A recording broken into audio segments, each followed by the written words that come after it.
Bueno, y como decíamos, vamos a hablar del asma, de una de las patologías más frecuentes en la primera infancia. Vamos a ver de qué se trata, cuáles son los factores de riesgo, cómo se puede prevenir, si existe o no existe un tratamiento, si efectivamente los tratamientos preventivos sirven para definitivamente erradicar esta patología. Pero como hablábamos y de alguna manera la actualidad nos trae a una patología, yo quería aprovecharla a la doctora Elsa Vicero, que es neumonóloga, que es jefa de neumonología del Hospital Posadas, que es una referencia absoluta en el país al respecto. Bienvenida, doctora. Gracias. Y hablamos y se habló, como bien decía Sergio, de la neumonía hemorrágica durante este fin de semana y todos nosotros nos empezamos a preocupar. ¿Qué es? ¿Por qué? ¿Cuándo aparece? ¿Se puede prevenir? Y recién Sergio indicaba, esto no es una enfermedad con una entidad propia, sino que es una complicación a partir de una patología. ¿Qué es lo que podemos decir y qué es lo que nosotros fundamentalmente debemos de saber? Bueno, gracias por la invitación en primer lugar.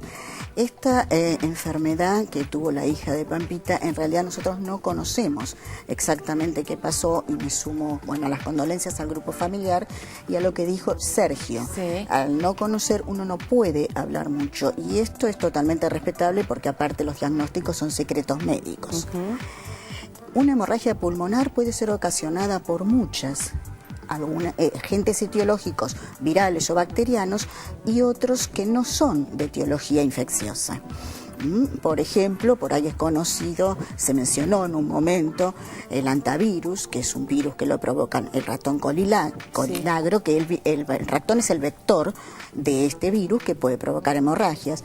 Es conocida la fiebre hemorrágica argentina también, pero hay otras enfermedades que no son enfermedades, sino que son patologías que ocasionan sangrado del pulmón. Una de ellas es, por ejemplo, la hemosiderosis pulmonar, ya sea idiopática o adquirida. En este caso parece haber sido una complicación. Muchas veces cuando hay un fallo multisistémico hay coagulación, hay trastornos en esa coagulación y uno de los órganos de choque del sangrado es el pulmón, así como podemos sangrar en el cerebro y en los riñones. Es difícil establecer... O sea que es la consecuencia de una complicación que pudo haberse generado por distintas circunstancias. Exactamente. Lo que a mí me interesa focalizar es, más allá de esto, existe situaciones que puedan prevenir, más allá de la vacunación, o síntomas que puedan hacer estar en un estado de mayor alerta a propósito de una infección bronquial o respiratoria que nosotros no sepamos. La vacunación, ya lo mencionó Sergio, es importantísima a nivel pediátrico porque previene un montón de enfermedades. Pero hay algunos agentes etiológicos con los cuales no contamos todavía con vacunas. Perfecto. Y es allí donde la prevención es esencial. En una época ya pasada, por suerte, solíamos tener hemorragias en los chicos que tenían sarampión, por ejemplo.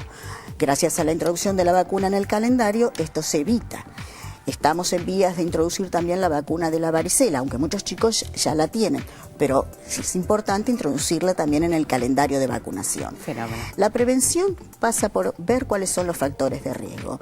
Ante un niño que presente dificultad ventilatoria, esa dificultad para respirar, la disnea, fiebre alta, uno tiene que consultar en principio a su pediatra y luego verá el pediatra si lo deriva o no al especialista. Fenómeno. Pero siempre no asustarse, sino prevenir mediante la consulta. Fenómeno. Y la consulta pasa por educación, sin educación no hay prevención. Bueno, a propósito de la disnea, de las dificultades para respirar, sabemos que el asma, no sé si es que es cada vez más frecuente o gracias a Dios lo conocemos cada vez más y por ende por ahí estamos más atentos a eso. Hablamos del asma infantil como una patología muy común. ¿Qué es qué? ¿De qué se trata? Bueno, para responder a tu pregunta, es importante comenzar diciendo que hablar del asma infantil es fundamental, porque es la enfermedad crónica más frecuente en la infancia. La prevalencia del asma está aumentando en todas partes del mundo, fundamentalmente a expensas de los países desarrollados con gran polución ambiental. Y sobre todo el asma infantil. En estos países los chicos desde muy pequeñitos se ven sometidos a una polución muy importante y una carga alergénica muy importante. Sí. Hay un estudio, que es el estudio ICSA por sus siglas en inglés, que es un estudio internacional de asma y alergia. Se eligió multicéntricos en todo el mundo. Se hizo encuestas con 2 cortes, uno entre los niños de 6 a 7 años y otro de 13 a 14 años.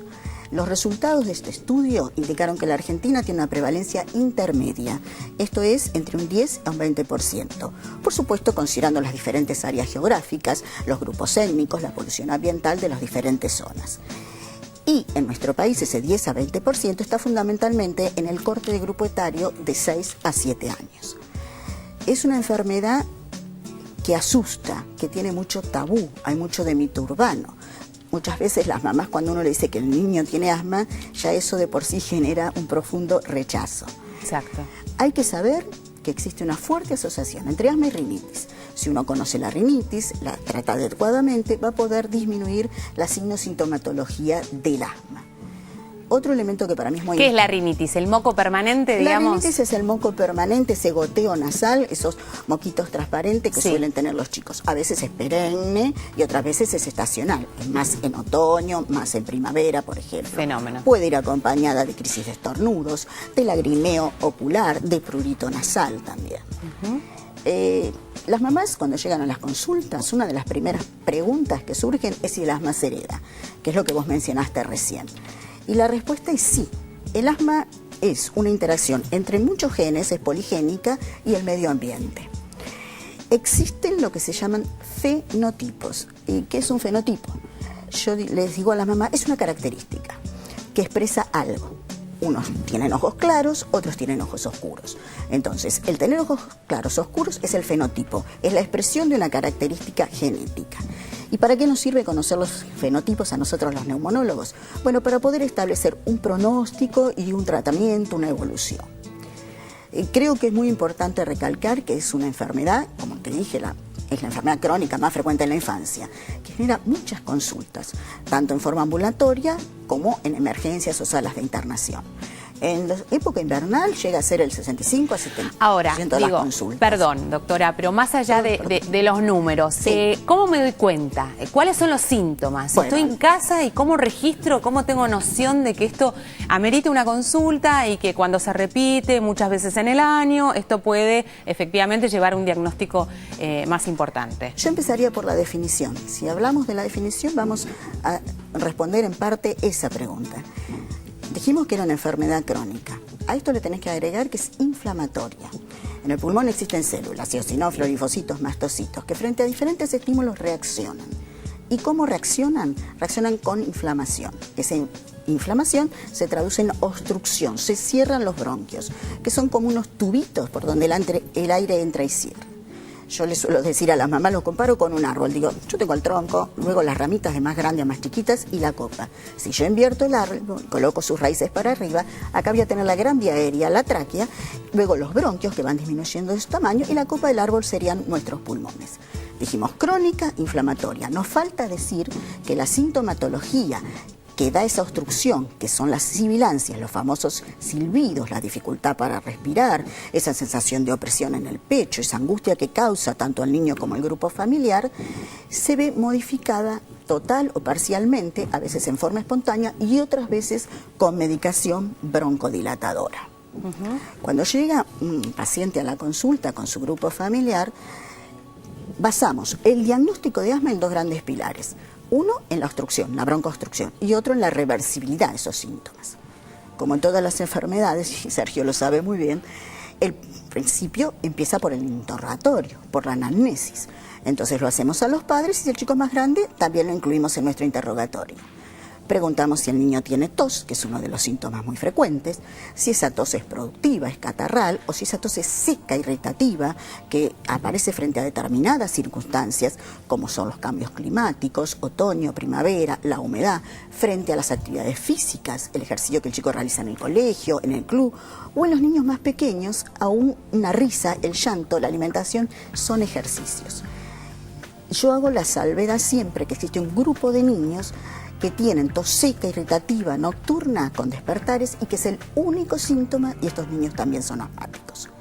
Ahora, un chico está en su casa con cierta dificultad para respirar, los padres escuchan que le entra bien el aire y cuando sale hace como un silbido, hacen así. Exacto. ¿Ese chico es asmático? No, va a depender de muchos otros factores.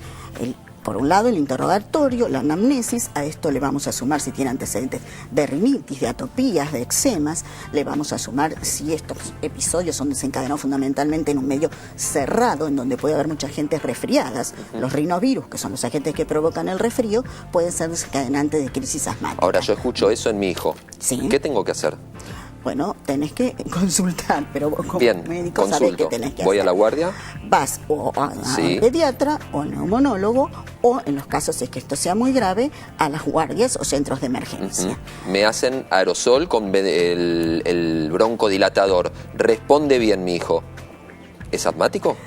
Es para nosotros asmático mientras vos no demuestres lo contrario. ¿Qué es Ajá. demostrar lo contrario?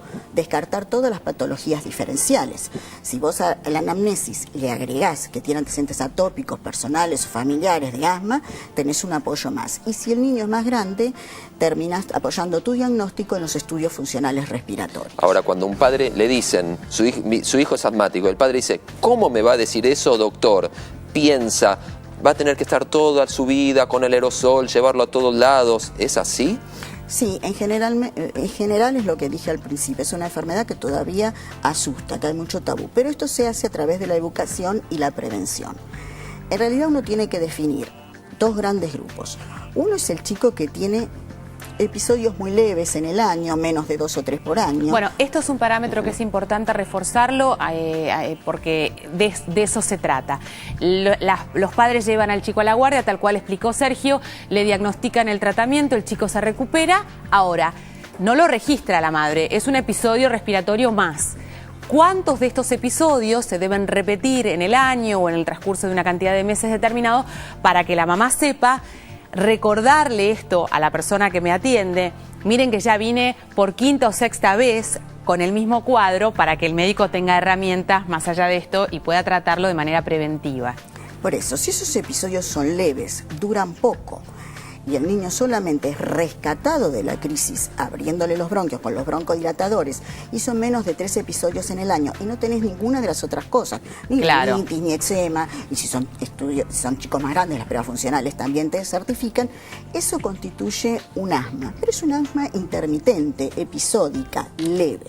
Después tenés el otro gran pool de niños, que son niños que consultan en forma muy reiterada, que requieren por ahí, además de broncodilatadores, muy seguiditos, lo que nosotros llamamos una serie, corticoides, a veces endovenosos, que tienen hipoxemia muchas veces, o sea que el aire que les llega no es el suficiente. Claro. Que les altera mucho su vida cotidiana. Tienen ausentismo escolar, no pueden hacer deporte, los padres tienen ausentismo laboral, tienen frecuentes despertares nocturnos y frecuente uso de rescate con broncodilatadores. Ese es el asma persistente. Claro. Que puede ser leve, moderada, grave. Tanto un grupo como otro pueden tener exacerbaciones, pero los tratamientos van a ser diferentes. Ahora, tenemos que cerrar lamentablemente, pero no quiero dejar de mencionar esto.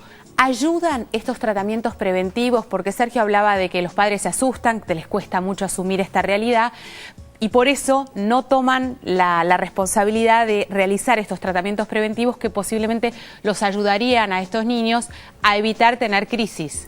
Bueno, yo cuando las mamás me preguntan si se cura el asma, yo les contesto que no, que el asma se controla. Y suelo compararlo con una mesita con 4 patitas. En una coloco al grupo familiar, padres, hermanos. En la otra al niño. En la tercera está el equipo de salud.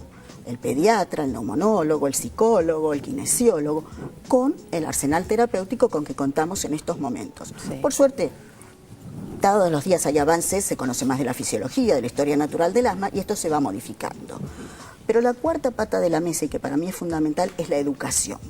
Si yo no hago educación, no puedo hacer prevención.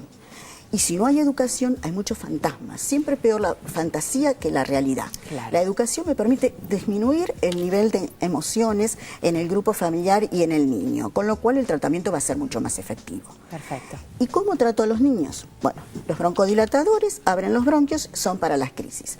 Pero luego tengo que usar los preventivos que vos mencionaste. Existen muchas guías internacionales. La más conocida es la de China, que es una guía global que se actualiza todos los años. ¿Qué nos ha permitido estas guías? Mantener una metodología, una secuencia para arribar al diagnóstico de asma. Es una de las cosas que ha contribuido a que no haya tanto subregistro. Y comparamos el tratamiento preventivo con una escalerita. Después va subiendo los peldaños de a 1, no de a 2 o de a 3, hasta lograr el elemento antiinflamatorio adecuado para cada paciente. Para cada paciente, perfecto. En dosis y con menos efecto colateral. Fenómeno. Pero también es importante saber que como ascendemos la escalerita, vamos a controlar el asma y vamos a disminuir esa escalerita. Claro. Y esto para los papás es muy tranquilizador. Y es muy importante que se haga. Gracias, doctora, por De haber nada. venido. Tenemos que hacer una pequeña pausa. Después estaremos hablando de la prevención del suicida. Un tema muy complejo que en general cuesta mucho hablar, cuesta mucho referirse, pero es importante que hagamos referencia sobre si existe o no existe una personalidad suicida, si existen o no señales o síntomas que pueden ayudar a la prevención de este tipo de casos. Ya venimos.